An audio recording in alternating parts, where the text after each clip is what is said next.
Made for the વર્લ્ડના વડાપ્રધાન નરેન્દ્ર મોદીના ધ્યેયને સાકાર કરતું ગુજરાતનું વધુ એક નક્કર કદમ।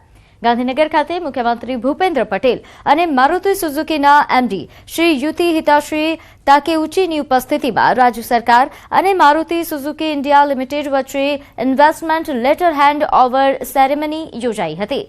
મારુતિ સુઝુકી ઇન્ડિયા લિમિટેડ ખોરજમાં 35,000 કરોડના રોકાણ સાથે વર્ષે કુલ 10 લાખ કારના ઉત્પાદનનો નવો પ્લાન્ટ વિકસાવશે, જેના થકી 12,000 લોકોને સંભવિત રોજગારનો અવસર મળશે।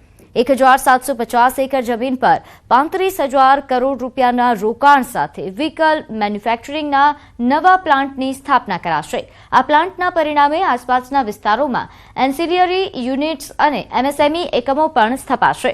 એનાથી અંદાજે 7.50 લાખથી વધુ પરોક્ષ રોજગારી મળતી થશે અને એક સમગ્ર ક્લસ્ટરનું નિર્માણ થવાથી ઓટો હબ તરીકેની ગુજરાતની ઓળખને વધુ બળ મળશે।